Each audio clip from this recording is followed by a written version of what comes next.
Hey, what's good everybody? Welcome to the channel. My name's Alckemy. Today we're going to be taking a look at the Diggy Doggy Digi Dangy Dingity Tone 2 and discuss the things that I like about it and discuss the things that I don't like about it. I've already filmed this like 4 times and I found myself just getting lost into the sound design, and so I'm going to try to keep this at a relatively timely manner. But I don't know about you, I love to watch videos that are just deep into sound design and like especially with hardware sense and just listen to what the thing has to offer. Before I get started, I would like to tell you that if you were to ask me like what is my favorite Electron box and what would I like, what are my recommendations, I have an Analog Heat Plus Effects, I have a Digitac 2, and then I have a Digitone 2, my favorite being the Analog Heat Plus Effects, and then the Digitact and the Digitone. The reason why is the Digitact has the most versatility as far as sound creation goes, just because you can put samples in it. It also has the new slice mode, which is such a boss move. I'm so glad that Electron actually listened to their user base, because that was a really important thing that should really be implemented in any hardware synthesizer, or sorry, sampler. The thing with the Digitone is that it's an FM synth, and even though this is relatively limited, it still has a lot of diversity and a lot of potential for really cool sounds. For example, this was one that I was just working on before I reset the video.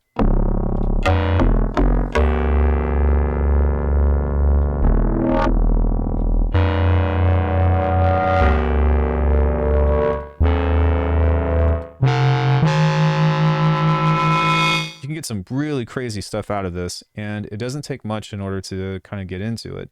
The thing about it is that this is kind of the meat and potatoes of the main, I guess, feature synth version of this, but there's so much variation of sound that you can get out of it that really, like, I could sit here for hours and just design stuff on here, and I'm always going to get like wild and interesting results. So let's go ahead and talk about this very quickly, and then I'll tell you what I like and what I don't like. But when it comes into this, this is the main synth that you have. And I'm not going to be doing a comparison between the first version. I would actually recommend just going and watching Loopop's channel, because he gives you all of the fine details about what's different. However, from my side of things, this is super cool because we have 8 different algorithms that we can choose from, for one.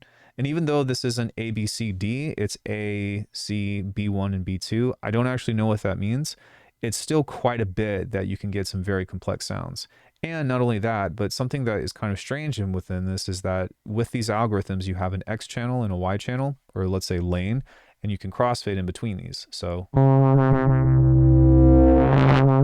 it just kind of gives you something that is almost like creating a wavetable in some cases, because while your choices are limited with whatever waves you have here, and then I think that the other algorithms are just saw waves. That says A, B, and then that says C. Yeah, see, I don't actually understand what that is in particular, and maybe somebody in the comment sections can tell me what's going on, but I feel like within this, you kind of have a choice between either going through these waveforms where you have to pick. And I don't know if all of these are just sine waves or what this relationship is exactly, but it's a thing and it exists, and I listened to it, and there you go. Now over here, this is where you actually start to apply FM. And this is cool because it's an envelope, and you can also set one of the now newly added 3 envelope destinations, 3 different envelopes to a single destination rather, into any of the 16 tracks as compared to the 4 I think the first version has. So each track of the 16 has 3 different LFOs, and that means that you've got, you know, at least some kind of cool stuff for modulation. There's also filter envelopes. There's also a regular amp thing that you can utilize, and there are, you know, that combined. So I guess if we have 1, 2, 3, 6 different mod sources that you can apply, and that's not talking about key tracking. That's also not talking about some of the other things that you have to offer. So with this, let me just spend a few minutes showing you what some of this stuff can do, and hopefully this will kind of sell you on why I like this thing so much. Oh, and by the way, the analog heat is on, but as you can see, the mix is off, so everything is just raw coming out of here. Over on the top left side of the screen, I wanted to kind of showcase that because we do have overbridge now, which is great. If I were to review this when it first came out, my #1 complaint would be like, no overbridge. And to be honest with you, I wouldn't have bought it if there wasn't overbridge. And that is the story of why I like Electron stuff in the first place. But let's geek out over this synth for a little bit, and I'm going to stop talking and just make some sounds.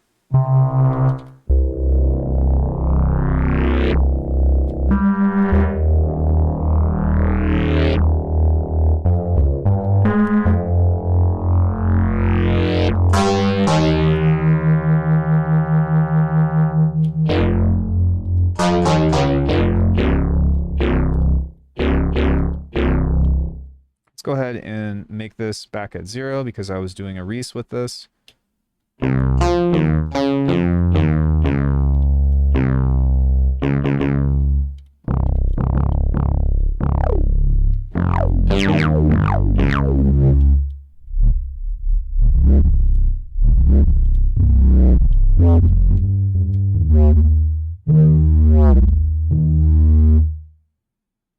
Let's back off of some of the resonance on here.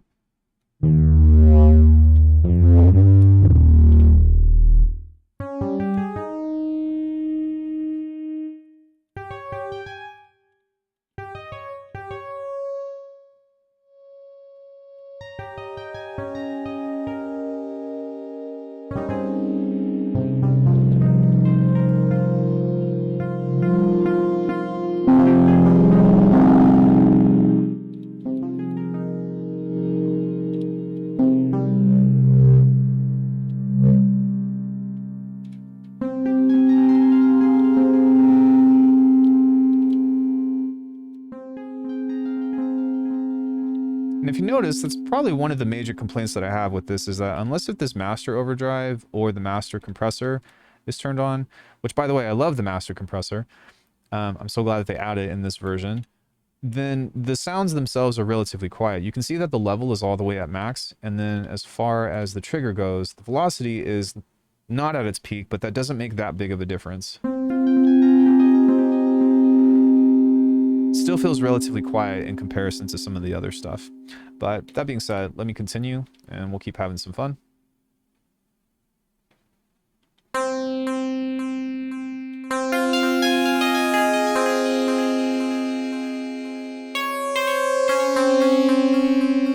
Take a look at this, maybe do something like harmonic minor. Let's go back to the synth, maybe make this a little bit softer. And adjust this, create some cool bells. Up here, adjust this just a bit. Go back to the amp, set this to reset.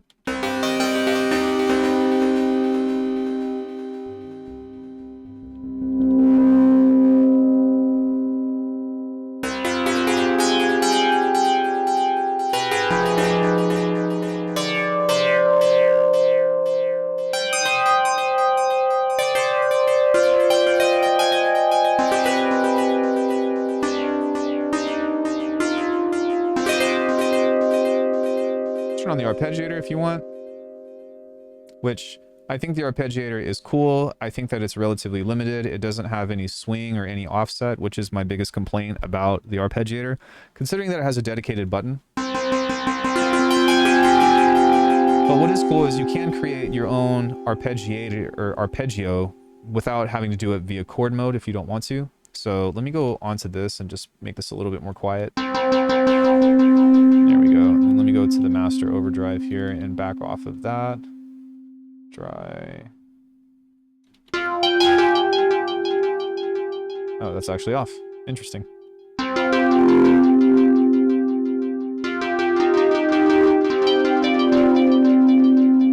And come back up here and make this a little bit more basic, just as a regular sine wave.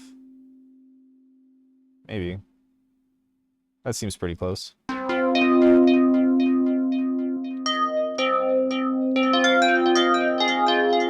Nice. Let's back off of the resonance on this. And then back on here, what we can do is kind of just use this to change this into something here. We can set this as a rest. Oh, sorry. We need to hit down. Down. Set this at like 7. Set this at like 0, 0, 7, -4, 12. I don't know, something like that. And then we can back off of the length of here, which is kind of cool.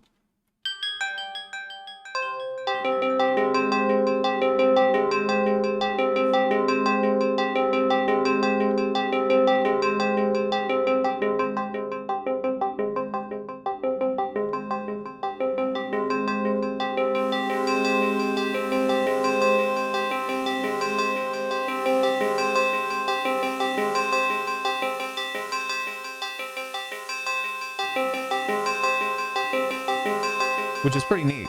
One thing with the arpeggiator though is that it doesn't actually lock into the scales. So whatever you set on here, like let's say it's different intervals outside of just what pentatonic of like fifths and octaves and stuff, then it, you know, if you're playing a chord on this, then it will actually break it. So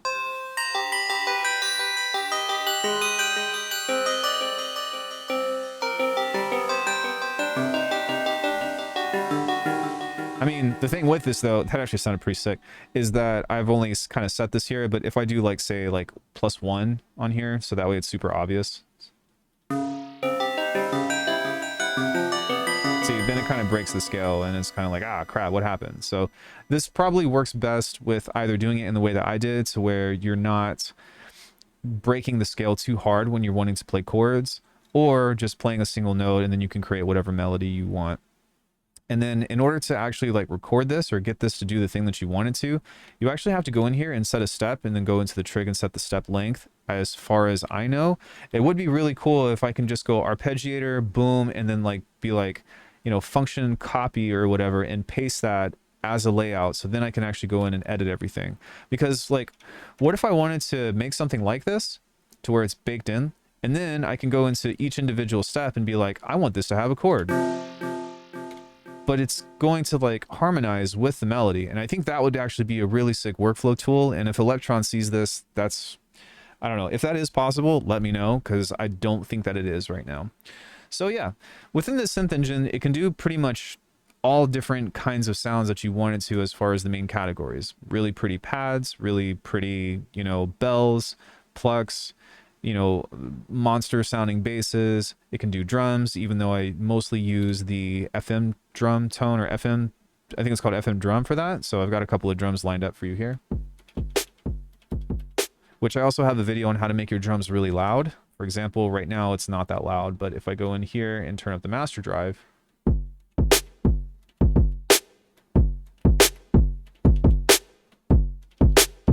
I add in the analog heat,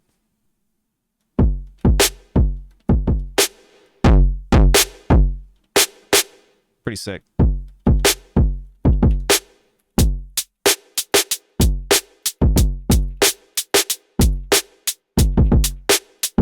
I fucked up. But yeah, lots of cool stuff that you can do with that. One thing with this that does bother me, which maybe we should talk about, is that while I think it's cool that there is a transient mode in here, I wish that there was actually a transient designer as far as an effect, just because this is literally just a cycle of samples. As opposed to it being live and being like an actual thing, these are just like, I think it's PCM samples that are cooked in.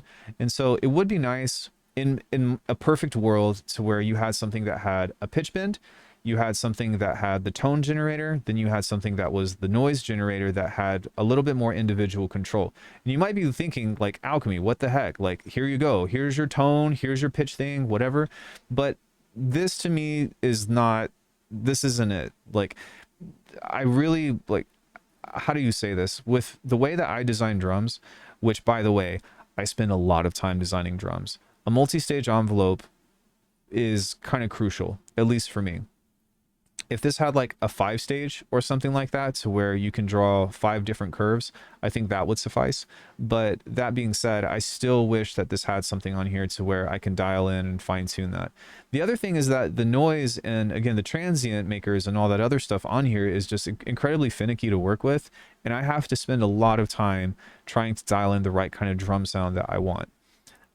It's definitely serviceable. I think that's a, you know, definitely a usable snare. But if you've seen me design drums within something like Bitwig, because that's where I do it mostly these days, or Faceplant or Serum, you'll kind of get what I mean. I also think that if they added an actual dedicated transient shaper on this, maybe as like a page 5, that would be sick. Like, I don't think that there should be a master transient shaper, because that doesn't make sense. But something on the individual thing here, I think could be incredibly powerful for helping shape that and get some really nice stuff out of that. So which, one other thing, which I think that most people are going to be like, Alckemy, what the frick are you talking about? I would still like a clipper on all of these devices. I know it's hardware. I know that there's a compressor that you can do a soft quote unquote limiter. Because it doesn't go up to 40 or it doesn't go up to infinite dB of an infinite ratio, it doesn't actually do true limiting. And the other thing is like you kind of have to decide, man, do I want to send my drums through this to make them hit harder? Do I want to, you know, sidechain everything to my kick and my snare?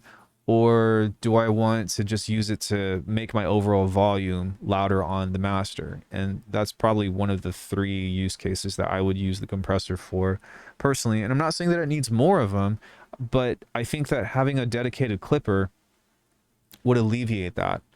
And while there is a master overdrive, which technically is soft saturation, if you look up by definition, the fact that it doesn't have a cap, or the fact that you can't like, I want to push volume into the clipper and have it start to cut the peaks off, as opposed to it just being a distortion device. And it's kind of annoying and one of those things to describe the difference between applying distortion versus using it as a mixing tool. But yeah, built-in clippers, that would be the next boss move, especially with analog heat, because this is so quiet. Like, this is notorious for becoming more quiet than any other box that I know of, unless if you use the compressor and turn everything else back up. And I get why they do that, because the distortion types on here are absolutely insane, but it still is pretty annoying. And kind of for comparison, if I turn the master drive off on this, and let me flip over to this very quickly so that way you can see, I want you all to pay attention to this right here, to where we can kind of just take a look at this. This is without any external effects. That's kind of quiet, right? If we start to apply the master drive though, the difference is like insane.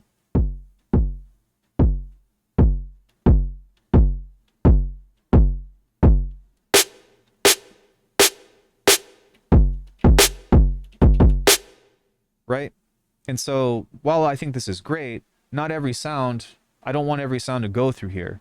And for some reason, the effects on this overdrive are not nearly as crazy as the master overdrive. And so if you take a listen to this, let me make sure that this is off, by the way. And then let's flip over back to this, so that way you can see what I'm doing.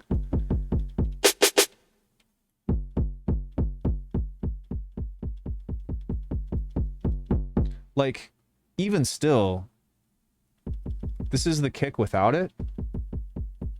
You can look at the peaks over here on the top left. And even with this,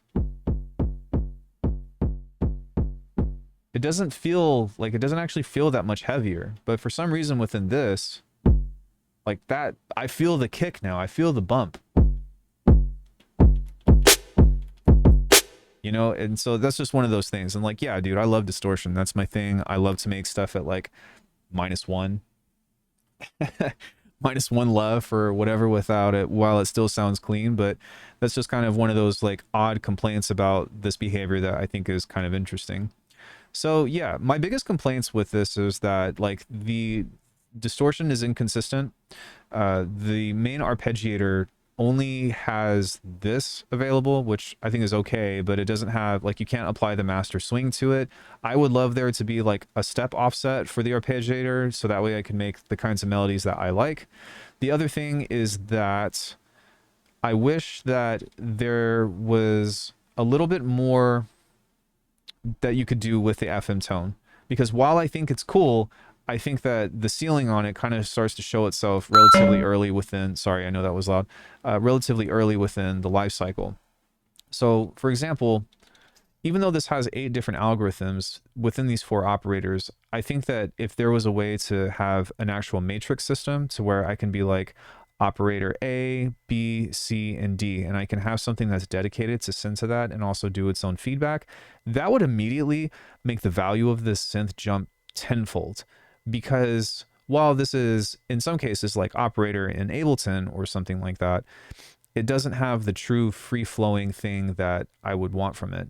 And I will say, actually, like if you've used Ableton operator and like, you know, all the things that that sound can make, that would be freaking sick. The other thing is that I don't think that this would ever happen, but having a harmonic designer, not a wavetable designer, but a waveform designer that's just using the harmonics to where, I don't know, you can kind of use this as a left and right to be able to draw in, let's say, harmonics 1 through 50. You know what I mean? Or 1 through 100, or, you know, something of the sorts where you can kind of just paint stuff in. That would be freaking killer. Again, I know what I'm asking is unreasonable, but even still, for this to kind of hold itself for the long lifespan of stuff for nerdy sound designers that figure this stuff out super fast, it'd be pretty nice. Aside from that, I don't really have much else with this. It is a little bit unfortunate that when you start to use stuff like, hold on, let me find a Reese here. Yeah, so for example, this can have something called unison. Oh, that's another complaint that I have, by the way. Sorry for the loudness. The thing with this, let me turn the master drive off, is that whenever you do the spread here with the unison, it spreads through the stereo as well. And so if I wanted to create something, say here, let me just pull up this as just like a wave tone. There we go. And then we'll just use one oscillator here. There we go. And then we turn this on.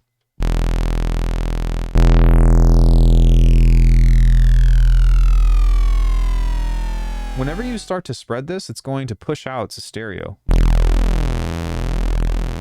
This is great for like, you know, oh, big final countdown synths or whatever. But when it comes into bass design, like I want this spread to be detuned, but I don't want it to, how do you say, like I don't want it to be stereo in that way. I want to put it back in mono. And so what you have to do in order to fix that is just work on this synth at a time, use a tool or a utility, put that in mono, and then do your external processing on the outside. I think that if there was a way that, or an extra option that you could fit here, maybe a tab 2 to be like, you know, mono it, that's a really helpful thing. It still sounds really cool, don't get me wrong. But you see how the spread is also tied to the detuning? That kind of blows, especially for like making, you know, cool distorted Reeses and stuff like that. There is an option that you can utilize here instead, to where obviously this has 2 different detuning options. But what if I want 16 voices on top of this, you know? And in fact, why don't we do that to where I can pull this up. I can just show you what this sounds like, and we'll do 16 voices. And now,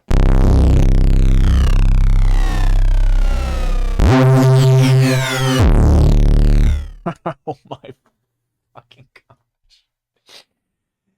Okay, holy shit, I need to save that as a preset. Yeah, let's have some fun just for a hot sec. Oh, I also have the analog heat going on. Okay, sorry. That's why I freaked out.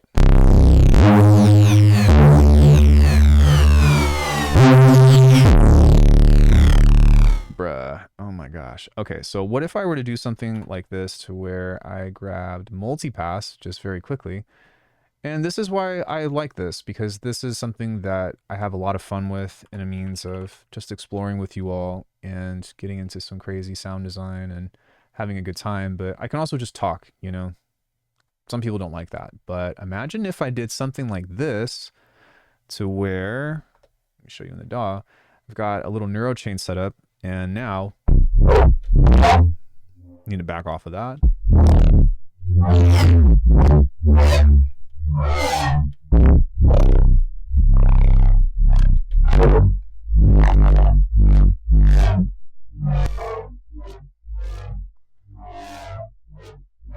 Cool. So now let me move this back over here. And then now we can mess with the actual drive of this, or the mix of this.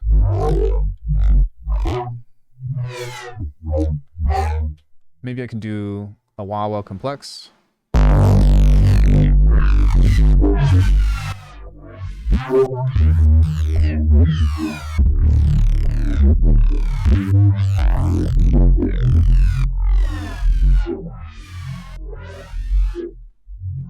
Sick.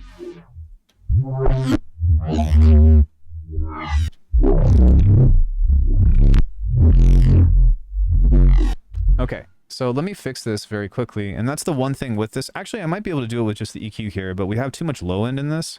So I'm going to drive this harder, but I'm going to adjust the low end to try to offset like just the pressure, because what happens is you get intermodular distortion. And when you have the intermodular distortion, sorry, you can't see what I'm doing over here, but I'm just going to do a low cut or a low shelf. It eats out all of the rest of the headroom that you have for the higher stuff to kind of come into play. So we kind of want to balance that out.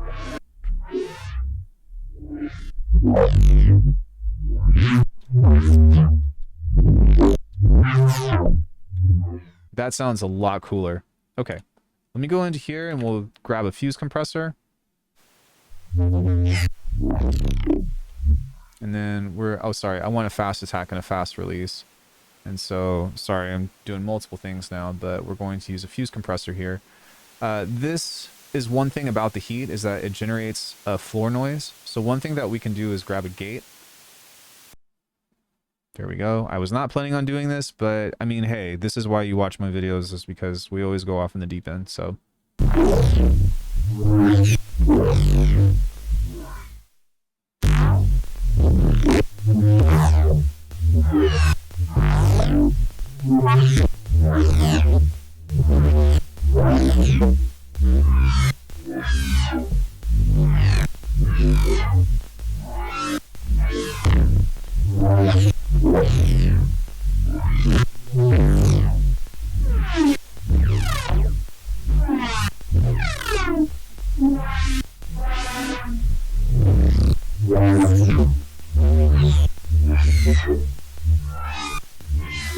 We've also got phase distortion over here, as you can see.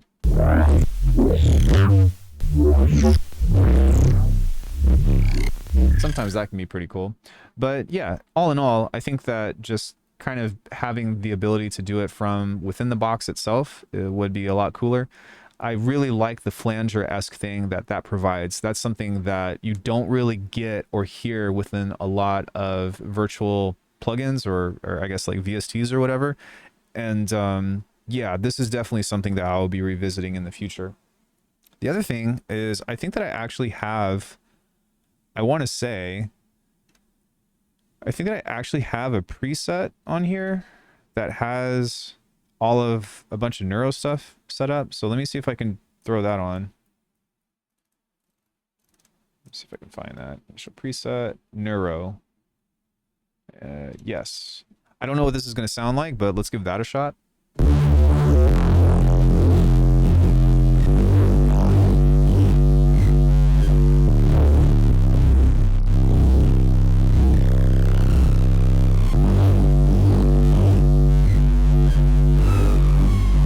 Okay, while that does sound pretty cool, I'm wondering where the filtering and stuff is coming into play.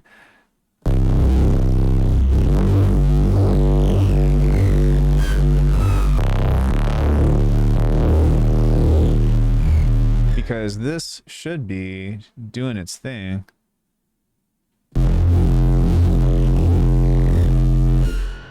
Yeah, can't even hear it, to be honest. Oh, there we go. Okay, so maybe we can turn on the LFO depth.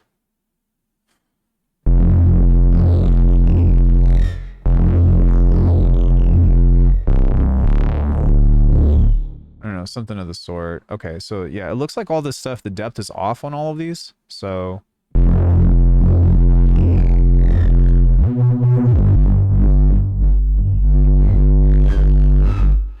where is the other ones? All right, whatever. We can take a look at that and rebuild it at some other point in time. But yeah, I think that within that, you can still get some really gnarly sounds through this. And I think that's one of the best things about combining these Electron boxes and stuff in general. So let me turn the mix back off of this. And there are definitely some options that you can utilize within that. I wish that there was like a 4-point filter that had something that you could design kind of like this, to where we can create something like this, but just parametric, and then be able to shift everything, because that would mean that if we did that combined with a low pass filter, we would actually be able to create like monster noises and stuff. And if you're curious about neuro-based design and all that, which is pretty much like how my channel got started, that's kind of one of the most efficient ways to do that, especially when you apply FM with multi-resonant filters like this. Man, yeah, that's kind of there. So I want to say that you can do quite a bit with this. And so even though this isn't like super comprehensive and like a cakewalk, there are a lot of tools that you can utilize to figure this out. And once you start to expand, whether it be with the analog heat or VSTs, then you can get going pretty and do some pretty exciting things. And that's why I'm excited to get to expand my hardware just a little bit, because we're going to be making some pretty sick stuff here in the future. So my favorite things about this are just, one, it's weird because it's like a catch-22. I do think that there's a lot of diversity within all of these engines here, with the FM tone, the drum, and the wave tone. There's also the Swarmer, which is from the Syntact, which does sound good. By all means.